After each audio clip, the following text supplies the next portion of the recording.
बिस्मिल्लाहिर्रहमानिर्रहीम। Welcome to Dream Achievers by Mohammad Adnan. Western philosophers का हमारा ये सेकंड लेक्चर है जिसमें हम आज अरिस्टोटल को डिस्कस करेंगे। प्रीवियस लेक्चर के अंदर हमने प्लेटो को डिस्कस किया था और उसकी डिस्कशन में हमने बहुत उसके साइलेंट फीचर्स डिस्कस किए थे। प्लेटो की थ्योरी ऑफ आइडियल स्टेट के अंदर थ्योरी ऑफ जस्टिस को डिस्कस किया था, थ्योरी ऑफ कम्युनिज्म को डिस्कस किया था और थ्योरी ऑफ एजुकेशन को डिस्कस किया था। Aristotle basically was a student of Plato, but जो अरिस्टोटल की फिलॉसफी थी वो प्लेटो से डिफरेंट थी। एंड एट सम एक्सटेंट जो अरिस्टोटल की आइडियल स्टेट की फिलॉसफी है वो that is more practical than Plato theory of ideal state. तो सबसे पहले हम अरिस्टोटल के थोड़ा सा इंट्रोडक्शन देखते हैं। अरिस्टोटल जो है 384 के अंदर अरिस्टोटल की पैदाइश हुई थी और 322 में इनकी डेथ हुई। और अरिस्टोटल की बहुत ज़्यादा डाइवर्स डिसिप्लिन के ऊपर फंडामेंटल वर्क्स हैं जिनमें बायोलॉजी है, जियोलॉजी है, physics, medicine, psychology, logic, metaphysics, aesthetics and politics.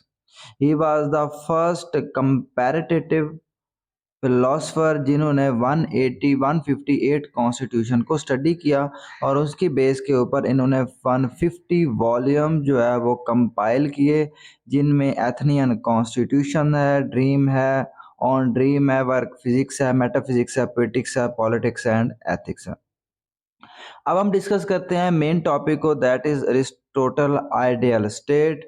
तो हम अगर बात करें प्लेटो की आइडियल स्टेट को, तो प्लेटो ने अपनी आइडियल स्टेट में कहा था कि फिलोसफर किंग होना चाहिए जो बनाए और उनके एजुकेशन सिस्टम दे। तो आज हम देखते हैं कि प्लेटो जो है वो अरिस्टोटल जो है वो अपनी आइडियल स्टेट में क्या कहता है। तो he said that an ideal state may not be perfect, but parameter of its goodness and justness is its capacity to serve the general interest। अब अरिस्टोटल मैंने पहले कहा प्रैक्टिकल अप्रोच रखते हैं और वो कहते हैं कि अगर हम कहें कि हमारी आइडियल स्टेट कम्प्लीटली परफेक्ट हो तो दैट इज इम्पॉसिबल।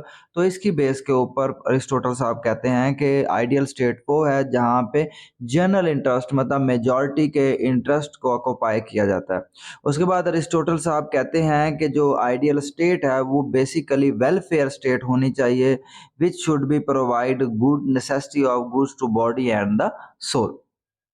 बेसिकली अगर मैं बात करूं तो जो एक कॉन्सेप्ट है दैट इज सोशलिज्म।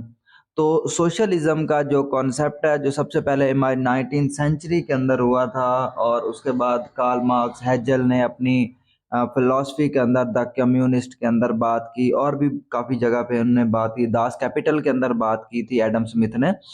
तो ये जो सोशलिज्म का कॉन्सेप्ट है ये बेसिकली अरिस्टोटल की आइडियल स्टेट से ही स्टार्ट होता है। क्यों? क्योंकि सोशलिज्म के अंदर अरिस्टोटल साहब क्लियर सी एक बात करते हैं अपनी थ्योरी के अंदर, उस टाइम सोशलिज्म का कॉन्सेप्ट इमर्ज नहीं हुआ था, बट उसके कुछ थीम्स जो हैं वो हमें अरिस्टोटल की थ्योरी के अंदर नजर आते हैं। जैसे अरिस्टोटल कहते हैं कि आइडियल स्टेट जो है, आइडियल स्टेट कोई बहुत ज़्यादा बड़ी भी नहीं होनी चाहिए और बहुत ज़्यादा छोटी भी नहीं होनी चाहिए, क्योंकि अगर बड़ी स्टेट होगी तो गवर्नेंस के इश्यूज होंगे और छोटी स्टेट होगी तो सिक्योरिटी के इश्यूज होंगे। उसके अलावा वो कहते हैं कि अरिस्टोटल कहते हैं कि आइडियल स्टेट के अंदर जो है वो सफिशेंट मिलिट्री होनी चाहिए उनकी सिक्योरिटी के लिए, बट वो जो स्ट्रेंथ होनी चाहिए सिक्योरिटी की, मिलिट्री की स्ट्रेंथ जो होनी चाहिए वो स्ट्रेंथ जो है it should be for defensive purpose not for aggression purpose. वो अपनी इस कंट्री के, अपनी स्टेट के डिफेंस के लिए हो। उसके बाद कहते हैं कि जो आइडियल स्टेट है वो लैंड लॉक्ड नहीं होनी चाहिए, उसको वाटर बॉडी जो है वो ज़रूर लगनी चाहिए। और यहाँ पे सोशलिज्म का मेजर कंसेप्ट इमर्ज होता है जिसमें वो कहते हैं कि एक्सपोर्ट एंड इंपोर्ट होनी चाहिए, बट वो एक्सपोर्ट एंड इंपोर्ट जो है वो प्रॉफिट के पर्पस के लिए नहीं होनी चाहिए, बल्कि उसका जो मेजर पर्पस है वो सेल्फ सफिशिएंसी होना चाहिए। तो यहाँ पे सोशलिज्म का कॉन्सेप्ट इमर्ज होता है कि जो भी चीज़ें हैं वो सारी प्रॉपर्टी जो है वो स्टेट की हैं और स्टेट जनरल इंटरेस्ट के लिए बात करती है। और इससे आगे भी बात करते हैं सोशलिज्म के अंदर कि एजुकेशन सिस्टम जो है वो स्टेट खुद हैंडल करेगी, मतलब उसका जो करिकुलम है, जो एजुकेशन सिस्टम के अंदर देना है, वो स्टेट खुद उसका हैंडल करेगी। उसके बाद स्टेट जो है बताती है स्टेट के जो बेस्ट मैरिज एजेस हैं वो क्या होनी चाहिए, ठीक है। क्योंकि प्लेटो ने कम्युनिज्म ऑफ वाइव्स जो है, कम्युनिज्म की थ्योरी के अंदर कम्युनिज्म ऑफ वाइव्स का जो कॉन्सेप्ट दिया कि जो भी सिटीजन्स हैं वो शादी नहीं, मैरिज नहीं कर सकते, बट इसके अंदर अरिस्टोटल साहब कहते हैं कि वो मैरिज कर सकते हैं, but to large families be prohibited. बहुत बड़ी फैमिली नहीं होनी चाहिए, क्योंकि जितनी बड़ी फैमिली होती है पॉपुलेशन इंक्रीज होती है और जो स्टेट के रिसोर्सेज हैं उनके ऊपर उनका असर पड़ता है। उसके बाद वो अरिस्टोटल साहब खुद कहते हैं कि बेस्ट मैरिज की एज जो है मेल की 37 होनी चाहिए और फीमेल की 18 होनी चाहिए। उसके बाद वो कहते हैं यहाँ पे भी जिस तरह डिवीजन ऑफ सोसाइटी प्लेटो ने की थी, इसी तरह डिवीजन ऑफ सोसाइटी अरिस्टोटल साहब भी करते हैं। और अरिस्टोटल साहब कहते हैं कि जो पॉपुलेशन है वो दो तरह की होती है, एक फुल सिटीजन होती है और एक होती है नॉन सिटीजन होती है। फुल सिटीजन वो लोग जो जो स्टेट के स्टेक होल्डर्स होते हैं, मतलब ये फुल सिटीजन में वो लोग आते हैं जो किसी ना किसी तरह स्टेट के साथ अटैच होते हैं, किसी भी काम के साथ, चाहे वो एडमिनिस्ट्रेशन के साथ हों, चाहे वो सोल्जर्स हों, चाहे वो किंग हो, चाहे रूलर हो, वो फुल सिटीजन है। और नॉन सिटीजन वो लोग जो स्टेट के एडमिनिस्ट्रेशन के साथ अटैच नहीं होते, जिस तरह क्राफ्ट्स हैं, उसके बाद आर्टिसन क्लास है, ठीक है, प्रोड्यूसर्स हैं, तो ये जो हैं वो ये नॉन सिटीजन्स के अंदर आते हैं। तो डिवीजन ऑफ सोसाइटी इस तरह की हुई है।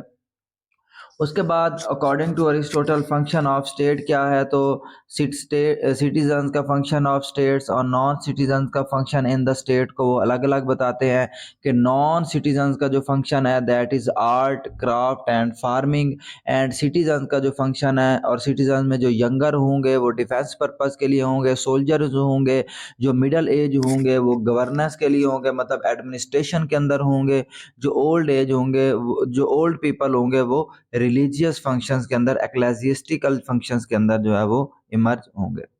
उसके बाद अरिस्टोटल साहब जो है वो थ्योरी देते हैं, थ्योरी रिगार्डिंग कॉन्स्टिट्यूशनल स्टेट, और इसके अंदर वो 6 टाइप की गवर्नमेंट जो है, गवर्नमेंट के बारे में बताते हैं कि बेसिकली वो कहते हैं 6 टाइप्स की गवर्नमेंट होती है। One is kingship, second is tyranny, third is aristocracy, fourth is oligarchy, fifth is polity, six is democracy. अब अकॉर्डिंग टू अरिस्टोटल जो किंग और टायरानी है ये एक बंदा रूल करता है, जो अरिस्टोक्रेसी एंड ओलिगार्ची है ये फ्यूल, इन दोनों को फ्यू पर्सन जो हैं वो रूल करते हैं। और उसके बाद जो पोलाइटी एंड डेमोक्रेसी है इसको मेजर पर्सन या मैनी पर्सन जो है वो रूल करते हैं। अब यहाँ पे अरिस्टोटल की एक और थ्योरी भी है, वो कहते हैं कि इनमें से जो कुछ गवर्नमेंट्स है वो कुछ लोगों को फ़ायदा देती हैं, और जो कुछ टाइप्स की गवर्नमेंट्स हैं वो मेजर लोगों को बेनिफिट देते हैं, जिसके अंदर वो कहते हैं kingship, aristocracy and polity. Polity का मतलब है कॉन्स्टिट्यूशनल गवर्नमेंट, कि वो गवर्नमेंट जो कॉन्स्टिट्यूशन के मुताबिक चले उसको पोलाइटी कहते हैं।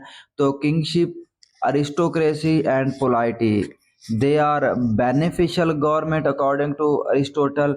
और और टायरानी, ओलिगार्ची एंड डेमोक्रेसी, ये तीनों गवर्नमेंट्स जो है ये फ्यू लोगों को, स्पेसिफिक लोगों को बेनिफिट देते हैं, और they are not good for the state. Again repeat करता हूँ कि 6 टाइप्स ऑफ गवर्नमेंट में वो जो 6 टाइप्स हैं, 3 टाइप्स हैं वो बेनिफिशियल हैं स्टेट के लिए, और अदर 3 टाइप्स जो है वो बेनिफिशियल नहीं है स्टेट के लिए अकॉर्डिंग टू अरिस्टोटल, जिनमें वो कहते हैं kingship, aristocracy and polity they are beneficial, और इसके साथ टायरानी, ओलिगार्ची एंड डेमोक्रेसी जो है वो स्टेट के लिए बेनिफिशियल नहीं है।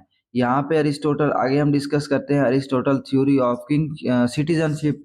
तो वो कहते हैं the essential attribute of citizen according to aristocracy is the performance of civic function not for limited time but for the indefinite period।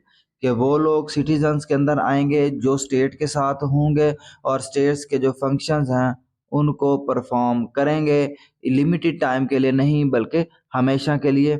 उसके बाद वो कहते हैं citizen is one who participate in administration of justice. मैंने पहले आपको बता दिया कि सिटीजन वो हैं जो एडमिनिस्ट्रेशन के अंदर जो है वो अपना रोल प्ले करते हैं in the administration of justice and in legislating as member of governing body either or both. These two features are essential for citizenship। उसके बाद वो कहते हैं कि क्वालिफिकेशन ऑफ सिटीजनशिप क्या होनी चाहिए। He must be functioning member of city state the capacity of rule and to be ruled, के उसमें रूल करने और रूल्ड होने की मतलब उसके रूलर के नीचे काम करने की कैपेसिटी होनी चाहिए और वो प्रॉपर्टी भी होल्ड कर सकता है। अब यहाँ पे प्रॉपर्टी को होल्ड करने की बात जो है वो कहते हैं कि अरिस्टोटल कि अगर जो सिटीजन होगा उसके पास सफिशिएंट प्रॉपर्टी होगी, सफिशिएंट वेज ऑफ इनकम होंगे तो वो अपनी ड्यूटीज़ को प्रॉपरली परफॉर्म कर सकेगा, क्योंकि उसको पीछे जो है वो किसी चीज़ की परेशानी नहीं होगी ज़रिया माश की। उसके बाद वो कहते हैं अरिस्टोटल थ्योरी ऑफ स्लेवरी के अंदर कहते हैं anyone who by birth is not free and is someone else property. उसको वो स्लेव कहते हैं कि जो बाय बर्थ फ्री नहीं होता या बाद में जो है वो पकड़ा जाता है। अकॉर्डिंग टू अरिस्टोटल वो कहते हैं प्रॉपर्टी दो तरह की होती है, one is living property, second is non living property. Living property के अंदर स्लेव्स आते हैं और नॉन लिविंग प्रॉपर्टी के अंदर जो है वो अदर मींस ऑफ प्रॉपर्टी जो है वो आते हैं।